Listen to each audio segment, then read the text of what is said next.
Good afternoon. My name is Frank Clark, the police chief here in the city of Portland. And there's been a lot of calls, a lot of questions that we've received over the past couple of days. Some people that are anxious here in our community.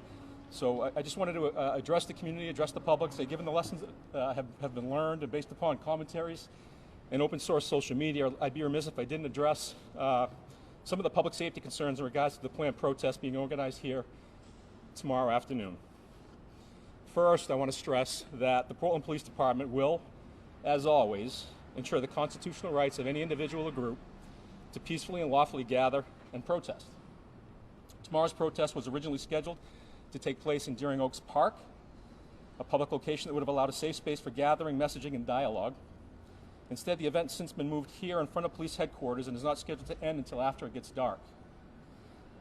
Unlike with the more restrictive COVID situation during the June protests here in the city, our restaurants and businesses are now open, and we'd anticipate diners and other vehicular, pedestrian, and visitor traffic in the downtown area on a nice Saturday evening on Labor Day weekend.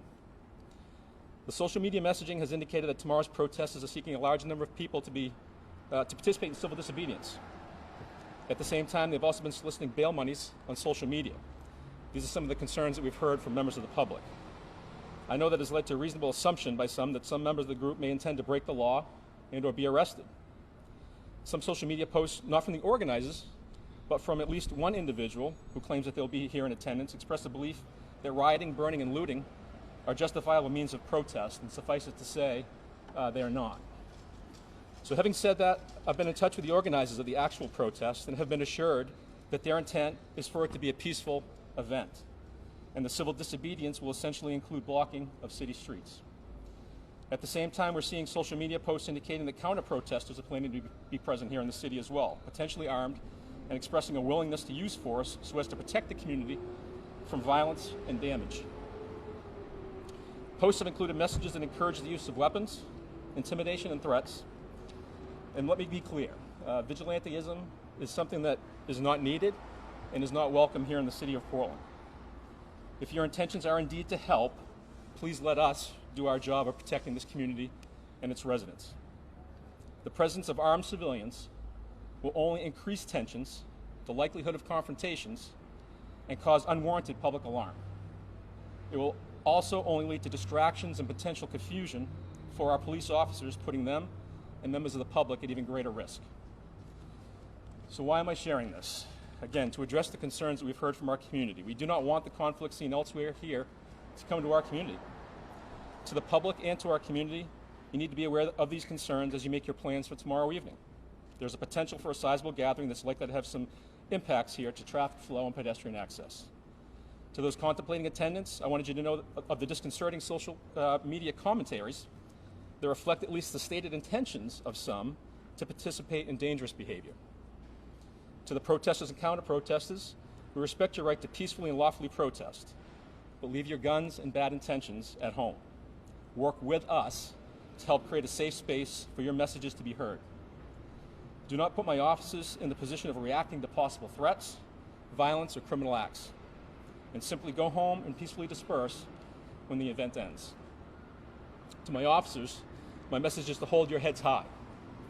As you work to protect the protesters and our community, you are part of a professional organization, the values of which are leadership, integrity, and service. I know you make me proud as you carry out your duties and responsibilities with professionalism, respect, and restraint. Please know that I appreciate your dedication to our agency, our community, and each other. So to close, I do want to assure the public that your police force stands prepared to react and respond to any emergency and will not tolerate violence towards the community or its police officers. But that said, the goal here is for us all to lower the temperature and simply ask for calm. And that's what we're here to do. So I thank you, and I'm going to step aside and let District Attorney Jonathan Sahrbeck come up to the podium.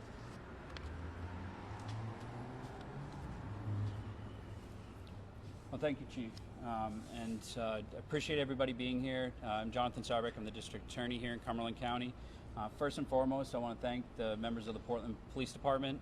I think that they've been out here for the last few months and have been dealing with the situation that's been handed to them, not just with the pandemic, but with every circumstances with professionalism and courtesy, and I really appreciate all that they've done, and I think that our community really, as a member of this community, all should say thank you. I want to reiterate what the chief just said, that the violence that happened in June should not be happening again. I understand that my office did not go forward with some arrests on failure to disperse this last weekend. I want to make sure that people understand that that is not a policy, that we will go forward with criminal charges if necessary. And if violence happens this weekend, if arrests are made this weekend, my office will look into prosecution of those cases. I want to be clear about that. One of the things that I think is really important to understand is that the messages that need to get out there, the best way to get them out is by peaceful protest. Violence will only interfere with whatever message people want to get out, and they should take that step to ensure that themselves and the people that they're associating with are acting accordingly. So thank you very much for your time.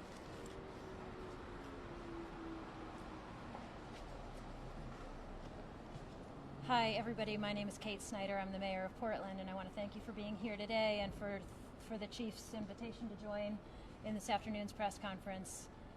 Portland is a community that values our ability to exercise free speech and an individual's right to protest. We also value safety and security for our community and for those who are visiting our wonderful city. I want to thank the chief for his leadership in terms of working with protesters to make sure that voices can be heard, messages can be shared, and that people have an environment that is conducive to those things. We've experienced some protests in the past. We're learning, we're working together with folks. We value the messages that are out there and the people who are out there. We want to work with folks. But I just want to reiterate that we are a community that both elevates and prioritizes freedom of speech, right to protest, as well as safety and security for those who live here, those who work here, and those who visit here. Happy to take any questions along with the chief and others as we go through the conference.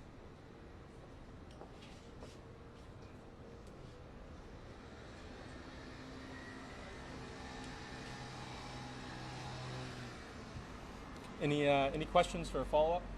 Matt? The response to the June protests were kind of an emerging situation. I feel like there's more pieces in place right now to preemptively address some of these questions. And that's my first question. The second is... Let me start with that one before I forget that one. You know, I better answer these as they come. So yeah, I think we do feel pretty good about the place that we're at here in terms of our preparation. You know, we did work through a number of different scenarios and situations during that first week of June and learn from each of those. One of the things that I'm heartened about in this instance is the fact that we are communicating with the organizers, which I think was missing during the early part of that first week of June. So I think that's going to be key, right? So we're going to continue to work with them and look to make sure that, again, one of our objectives is that we're providing that safe space for them here to protest peacefully in the city as we move forward. So.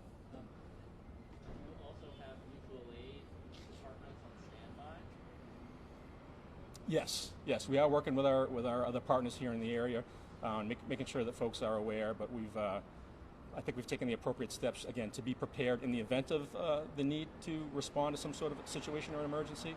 But we're feeling pretty good in terms of working with the group. That we'll be able to work through this over the weekend.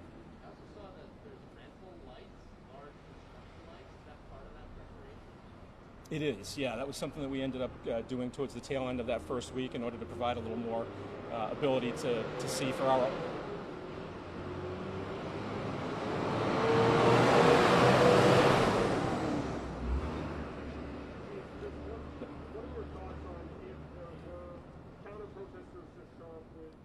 guns, especially some of the larger ones that we saw at these protests nationally. What are you guys prepared to do in terms of both defending the rights and also keeping people safe? Yeah, and I think that's one of the reasons we're certainly here today, is to be preemptive and proactive in terms of asking those people that are considering that to leave those weapons at home. So I think that's step one. And then we'll be addressing those on a case-by-case basis for folks that do show up. What tools do you have to actually tell someone with a weapon, don't bring that? I mean, Maine's an open carry state, right? It's in terms of legalities, you're right. Again, and we're just asking for people to be reasonable and responsible, quite frankly, and asking for like voluntary compliance, essentially, so that we can make sure that we have a safe and a peaceful protest over the weekend. I'm not sure if your reaction is based on what you're seeing in social media locally, and how much of your preparation now is the deaths and potentially national. What's the balance in your assessment between local and national? Yeah, I mean, both are obviously some degree of factors. We have a safe community here in the city of Portland. I think a lot of that is due to the work of the men and women here at the Portland Police Department. So we're looking at all those things, and that is some of the things. One of the reasons that we're looking at those things is because that's some of the questions that we're getting from our community, right? So it's those are the concerns that they are seeing what's happening elsewhere in the country. So again, it all comes down to us being prepared. But I think the real key is communication and working with the folks that are going to be here to make sure that we all have a peaceful Saturday afternoon. Just to clarify here, you mentioned weapons. Is that after protesters, or is that people that are part of the movement? Or both? The majority that I've seen have been on the count the protests side of that equation, yes. I have one for the mayor, if possible. So, one of the major reasons why these protests are happening are obviously to have changes happen within the city. What are you guys doing here in Portland to try and address, that question? The protests have brought increased awareness of issues that need to be addressed. One of the things that the council did back in July was to establish a racial equity steering committee. That committee will actually be named this coming Wednesday, September 9th, at our upcoming council meeting. And that resolution spells out several goals and objectives associated with starting the conversation with regard to systemic and structural inequities that exist. I think that working together and offering folks a seat at the table in a variety of ways is important. I've reached out to the BLM Portland movement with an offer to meet. We're scheduling a time. It's taken a little while because there are a lot of folks and schedules and that kind of thing to accommodate. But I think that in terms of my work individually and our work as a council, we're looking to be responsive and responsible to the community as we are in so many ways.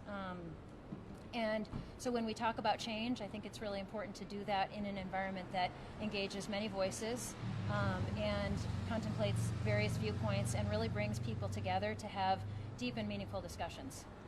What about more immediate actions? Are there any specific immediate actions that you think need to be addressed right away?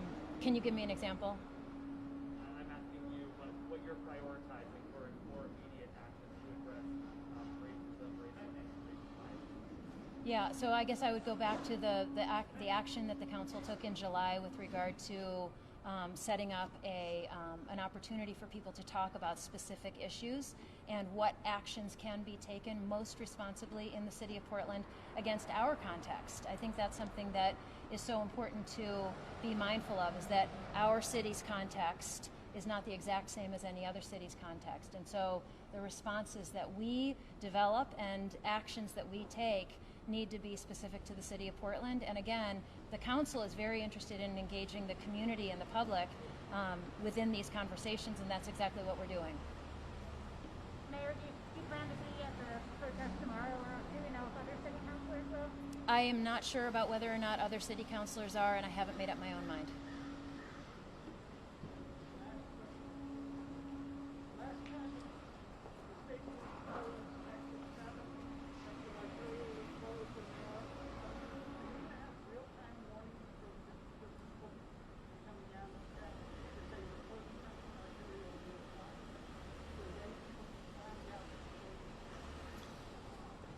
Yeah, we can look at using Twitter or social media or something like that in that sort of an effort, but I would say at this point that I would plan on portions of Franklin Arterial being closed for at least a good percentage of that time period on Saturday, as well as this section of Middle Street between Franklin and Pearl. Chief, I have a question about the cost to